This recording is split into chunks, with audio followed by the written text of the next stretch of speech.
Welcome back to another episode of Veg Networking Canada, where vegan plant-based companies and people connect and collaborate. It's important to acknowledge, honor, and respect that we are located on the traditional, ancestral, and unceded territories of many Indigenous peoples of Canada. Today, we have a special guest with us. She is a sales and marketing extraordinaire with a flair for fashion, champion for raising awareness around the plight of animals, and a lover of plant-based nutrition, dogs, beer, and overall treating others the way you want to be treated. Veg Networking Canada is pleased to introduce passionate volunteer for the Vegan Fashion Show. Welcome, Jessica Embro. Thank you, Justin. Thank you, Sandra. Happy to be here, and thank you for putting us up on this platform. It's an honor to be here speaking about the Vegan Fashion Show and just the lifestyle in general. We're thrilled to have you here, and I'll be referring to you as Jess throughout the conversation. So, Jess, tell us the story of what led you to go vegan plant-based. Yeah, so it's a long one. How much time do you have? It was one of those gradual things, I would say, over the span of about 10 years. I had kind of a series of many meaningful touch points, I would say. And the first one was about a decade ago when someone said to me, this is maybe even more than that now, out of my bubble, because in my bubble I didn't really know anyone vegan at the time. Professional, school colleagues, immediate family. Had one vegetarian friend. Didn't talk about it much. So essentially, someone that I did admire very much said to me one day, we were eating bacon, that they felt sorry for the pigs and that what they go through. And that just, for some reason, I think it was because it was someone outside of my bubble and because I said I loved animals, that just triggered something in me. And that's when I started to go down the rabbit hole. So that was one of the first moments that I remember going, what's actually going on here? I was so naive and didn't know. And I thought, based on the Canadian Food Guide and what we were all taught, can you blame us for thinking that was something we had to do, what we had to eat, and how we had to live to thrive and live? So that was one thing. And then I started, limiting meat intake, limiting dairy, and gradually not really learning, not really bearing witness or anything like that. And then another key touch point I would say was, I think representation is so important. People who you look up to and admire. So I was, kind of a part-time actor, I would say. And I went to LA to study at this school, hole-in-the-wall school called Playhouse West. And I went a few times over the span of about 8 years. I worked many random part-time jobs during this time. And one was at a ticketing facility. And the owner, I'm going to name drop here, but the owner knew the fiance of Mina Suvari at the time and said, we should go. You're going at the same time I am. Let's all go out for dinner. And I was like, what? So we went out to dinner and she was so cool. And she was, teaching me about substitutions for veganism. And her and I ourselves went out to a restaurant. She took me shopping. She told me about different clothing places to shop out while I was in LA and different eateries. And she was just so awesome. I'll never be as cool as her. And she was vegan. And I thought, oh my gosh, like as an actor, your body is your tool. And she was glowing and healthy. And so that stuck with me. And I couldn't help but think I thought about how things in LA ended up coming to Toronto like 3 to 5 years later. So I thought maybe this will be a thing, who knows? And that inspired me even further. I do want to mention another key touch point. How much time do you have? But I think I was out in BC for a vacation visiting family and I was at a bookstore. And a book with the title jumped out at me, Beyond Words, What Animals Think and Feel, by Carl Safina. And it was a wonderful book. Excuse me, I've got a cough. And I put it down. I didn't have much time for leisurely reading. And then at the time, one of my relatives saw it too and happened to bring it to me. And I thought, okay, I need to get this book. And The book is a series of chapters. Each chapter is about a different animal that a wildlife photographer slash or scientist would follow, and basically almost live alongside these families. One chapter was elephants, another one whales, another one wolves. Justin, you're nodding your head. Have you read it or have you just heard of it? No. Oh, it's phenomenal. And so it was like you were living with them through all their hardships, their joys, their sorrows, their jealousy of each other. I mean, they were just like us in the ways that matter most. And I still didn't go vegan at that time. Like, I didn't want to harm them, but I wasn't vegan. I guess I didn't eat elephants. So not fully connected there. But it did influence me greatly. It led me to, learning about Picasso, the painting pig, and Esther, who lived here in Ontario, was recently passed on, Esther the Wonder Pig, and bought the paintings, read the books. And then we adopted two rescue dogs, shepherd crosses. And I mean, you can't deny, just looking into Luna's eyes, she's like a wolf, like in so many ways. My other dog, Nyla, she resembles so much a baby calf. Every time I see any of those animal agriculture videos, just so timid and vulnerable and scared and loving and needing of their mothers. Her eyes are identical. You can't deny it. And then I think, I have two more key points. So they're kind of one wrapped in together. Social media was a huge influence for me. I would say in about 2018 was when I really kind of got into Instagram. And I started following organizations that I really respected. Animal Justice, leading the legal fight for animals in Canada. Humane World for Animals, formerly known as HSI, Humane Society International. Anonymous for the Voiceless, which was really good for somebody new because they kind of were able to counter all the rebuttals to veganism, and I needed to learn how to handle those things. Even PETA, Animal Protection Party of Canada. So I started following all these, and then, by default, I started bearing witness because, the Animal Save movement, for one, they post really effective videos, meaningful videos, what goes on, even before the animals hit the factory farms. And it was just such a wake up moment for me, that they feel those things that we all know about fear, and it's not just about the end of their life. It's that they're losing their lives at a fraction of what they would otherwise live. It's about they have a right to their lives. It's about the fact that we put those in conditions and remove their the babies from their mothers. Like, this is horrific. So I knew at that point I wanted to go vegan. And I knew people who inspired me that were vegan. So I just forced myself to watch Dominion because I had never watched prolonged footage of the atrocities. I couldn't, but I forced myself to do it. I watched Dominion. It was either that or Earthlings. I've yet to watch another because it was so hard to view. And overnight, I went vegan from that film and from all these other influences. Yeah, I love it. Yeah, we love it. And that's it's funny that you put in air quotes the overnight. It's the age-old thing in business, like the 20-year overnight success. You just don't see all the work or the influence or the struggle before that point. So amazing, amazing story. So after all that, what brought you to join forces with the vegan fashion show? Yeah, so Vicky and I were both volunteers for Animal Justice. We were at a fundraising event and we were the two volunteers. So we connected. I had seen the original vegan fashion show, not live, I couldn't make it, but when I had heard it came out, I was watching for pictures and video footage.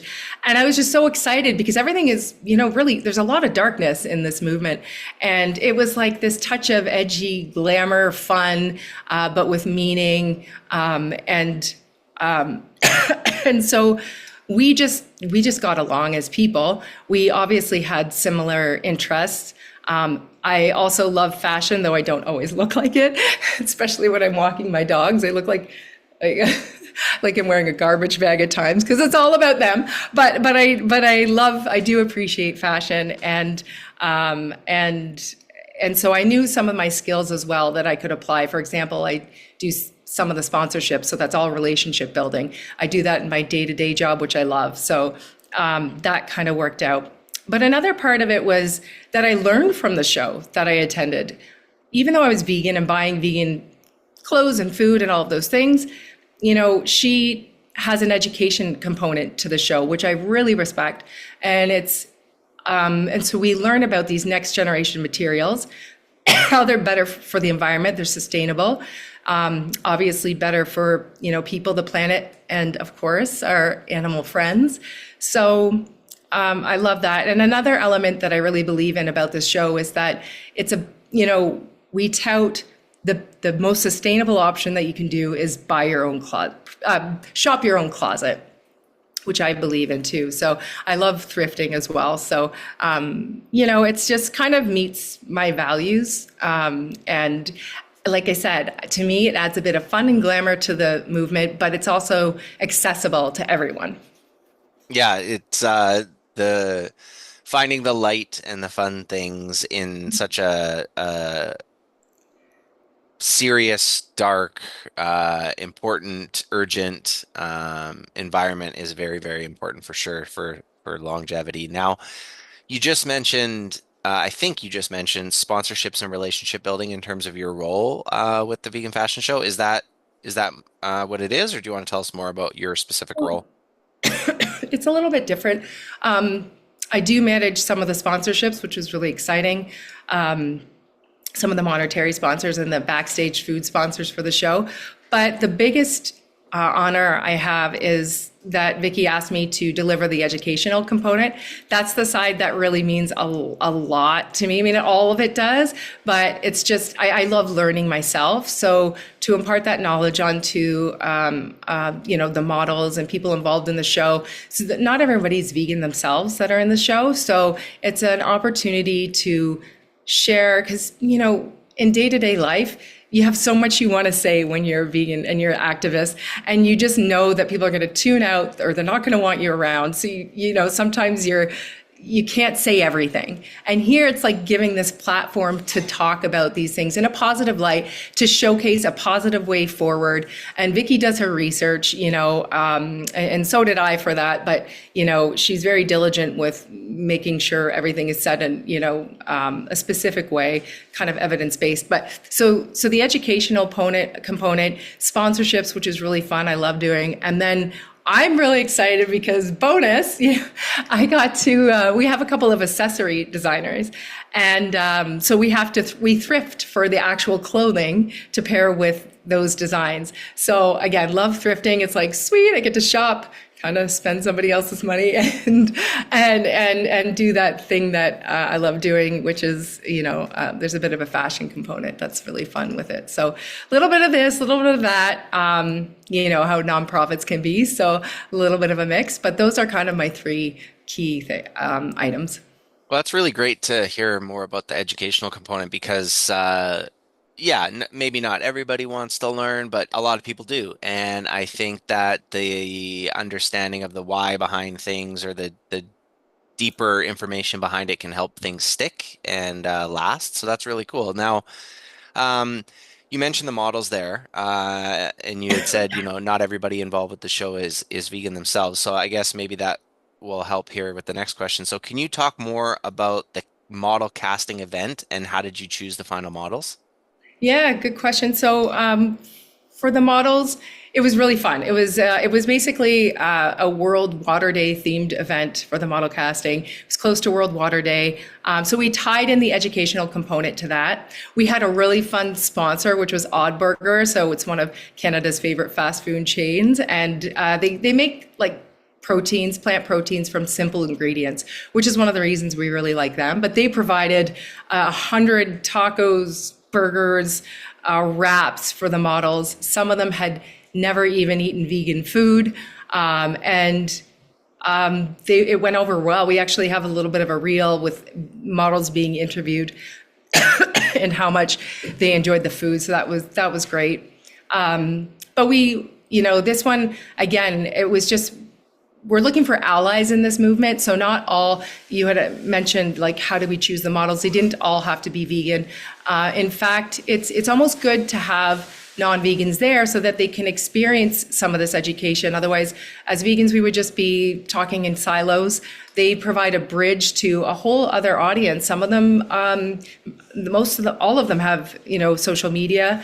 They can be influencers. So it's an awareness piece. It's a reach piece. It's getting the word out there that this, vegan fashion exists, that it's sustainable as well. It can be. So it's a strategy as well. But so we didn't choose just vegan models, though we have always had vegan models in the show, and we continue to have vegan models. We think that's important as well. But we really chose the models based on, some of them that had a very strong walk, some of them that really worked, their look would work for the brand. But other key elements, which I really respect Vicky for, it's not all about look. Fashion is known to be a bit fickle and harsh, but it's not all about that for her. It's like who's interesting or who is timely, right? Who is on time and who was very supportive, who offered to help with things at the model casting, who was just considerate, followed directions. Those things play a part as well. In that. But yeah, it was a really fun event, turned out well. You can see some footage on the Vegan Fashion Show Instagram.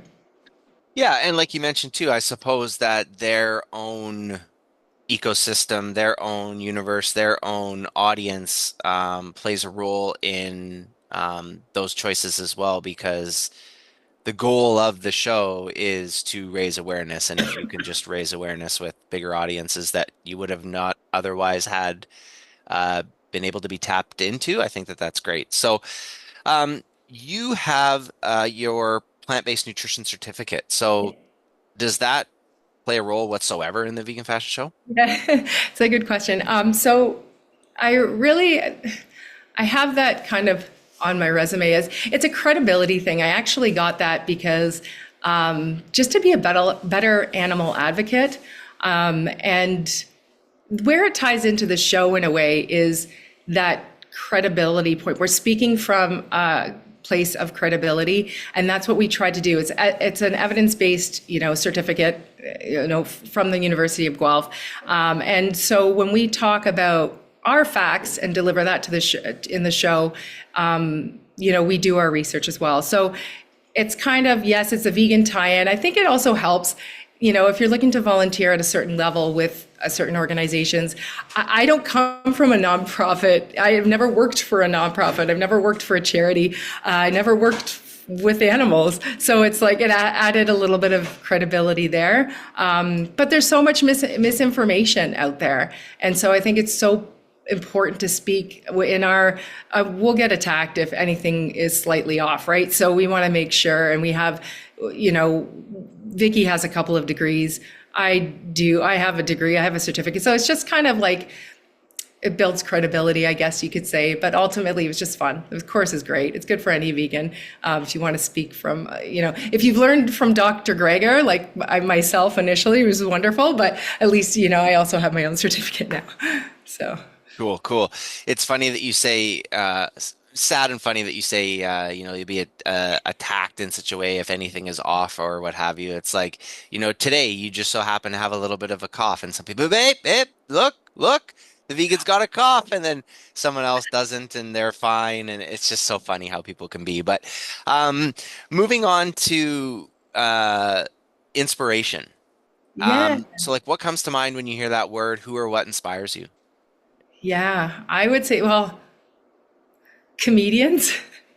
It's a funny thing to say, but honestly, I am so grateful for comedians these days, especially with everything that's going on in the world. And just to have that talent, like my partner's very, very funny. My dad has ridiculous dad jokes, but they when the world is so heavy and when you choose to immerse yourself in some of that darkness just so that you can be a better advocate against that darkness. We need those people. So I find myself at the end of the day, almost every day for about a half an hour, 45 minutes, I try to watch some comedy. The best is live comedy at a credible theater. But, people like Ricky Gervais, Nikki Glazer, shows like Curb Your Enthusiasm. Like I find comedians, Tim Robinson, they inspire me because it's a challenge. I've done sketch comedy, but like these people have a special gift and they lighten the world. So yeah, outside of that, I would say anybody who knows what they want to do and be from a young age. I think deep down I did, but maybe I was more influenced. But I find that that is so special, and that confidence level, and I think you can only succeed, with that kind of mindset. I look up to that very much. That's a rad answer talking about comedians. Back to kind of like tie, the callback as comedians say, like call back to your earlier comments about having things that are fun or light or whatever it might be to kind of pull away from the other side. Are you familiar at all? Just curious with Preacher Lawson? With what? Preacher Sorry? Lawson? No. Okay, so you should check out Preacher Lawson. He's a vegan I will. comedian. Um, okay, all right. So earlier on, you mentioned, I believe, the title "Beyond Words: What Animals Think and Feel." Um, that's what I think about so far in the conversations that you've said about people who are looking to do more for animals. Maybe have a read of that. But do you have any advice, lessons, or tips for those looking to do more for the animals? Yeah, come volunteer for us. No, that is not actually my first answer, though. If you are interested, please do reach out. You can find us on Instagram as well. But I think finding where your skills align with a void, something that's needed, is really, really important, because that will, but also with room to learn, because you want to, it's almost fulfilling for yourself to learn something new as well, but really where your skills align, because I find that a lot of these nonprofits and charities, they just have so limited resources and funds or just time or people, that what you can add as your skill, professional skill or hobby skill, is invaluable. Also, really, what level of commitment can you, and just be very honest and communicative about that. Because again, I feel like the nonprofits, and they need to plan, and they don't have a ton of manpower, resources, woman power, I should say as well, to do so. So I think that's great. And what is that one thing when you really close your eyes and think about what just sort of bothers you most that needs fixing? And because there is so much in the animal welfare world that needs to be done. For me, I would just meditate, and sometimes that, or take a walk in the forest with the girls, and I find these answers. But whatever it is, to really zone in and understand what you have the deepest issues with, and where you can use those skills to instigate change, and kind of align that way, and look for organizations. Unless you want to start your own, that's another type of person that inspires me for sure, is those who are actually able to start their own nonprofit or charity or business. Yeah, if you don't have the means to do that, just to narrow down what you want to do, what you need to do to sort of satisfy your soul.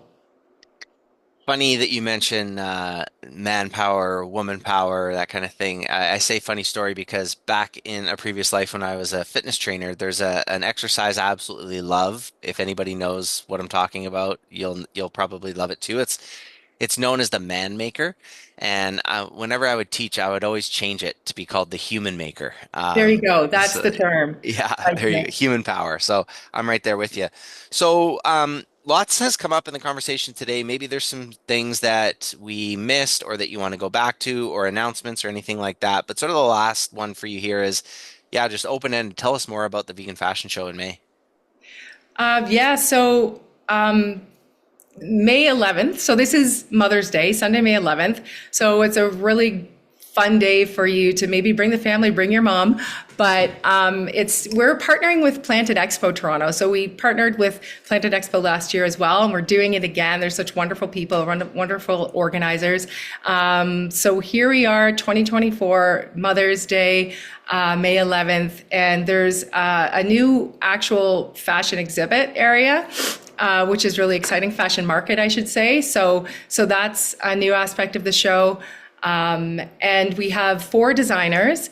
Like I said, a couple of them are accessory designers. It's a very inclusive show. So we have a Southeast Asian Indigenous designer, kind of a lifestyle designer, yoga. So there are new elements to the show, which should be a lot of fun.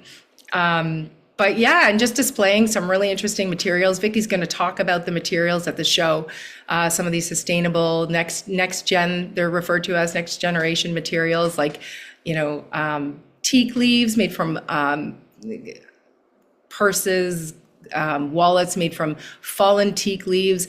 She'll talk about some of these materials too that require no water outside of the natural rainwater that exists to produce. So there's some education to be had. I believe there might even be a giveaway. So it'll be a lot of fun. And then also just you can have lunch there. There's a ton of vendors that are going to be there, like Big Vegan Cake, Ginger Bug, Nuts for Cheese, Carmela's Teff Crackers, Kale Chips from Element Vibe. And we have like our sponsors, Thick Leave-In Conditioner. To do some giveaways. So yeah, it'll be a lot of fun. I had to mention them because they're sponsoring, some of these vendors are sponsoring the backstage food for all of the volunteers, which is really in-kind donations. So that's about it in a nutshell for the show. Very excited. I should mention too, we're actually going to be part of the National Women's Show, which is in November in Toronto. So that's a first for the show, and super excited to get involved in that as well. Amazing, amazing. Yeah, you mentioned a lot of the great food and nutrition vendors there. You mentioned Odd Burger and Planet Expo and Animal Justice and others. We had a question come in live, not to put you on the spot too much, but it is, can you shout out any of the vegan models or designers at this year's show or from past shows? Yeah, so I'll shout out some of the designers here. So Leafy, again, so they use fallen teak leaves for the products. Q Canada, which is like a lifestyle kind of yoga and other accessory designer. Euroglam, they produce cork materials for their designs and purses, which is really cool. And then Jumobi, which is a Southeast Asian Indigenous designer. And some of the models, we have Cassandra, Jack, their last names right now at the top of my head. I'm sorry, I didn't prepare for that one. Probably should have written them down. But Kiara was a past vegan model, and she's quite famous in the vegan world. So you'll see her on Instagram. There's another vegan model that we've showcased before, Tyson Lamb. So just wonderful people to work with, very committed to the cause, and they should be highlighted and celebrated for sure. Beautiful, lovely. All right, everybody. So May 11th, Mother's Day in Toronto, the Vegan Fashion Show. You can find out more online, theveganfashionshow.org, and on Instagram at The Vegan Fashion Show. This has been another episode of Veg Networking Canada with one of this year's volunteers, Jessica Embro. Thank you for joining us, and everybody who's listening to this, thank you for spending some time and listening to what we have to offer here at Veg Networking Canada, and we'll see you soon on another episode. Take care. Bye for now. Thanks. Thanks so much for having me.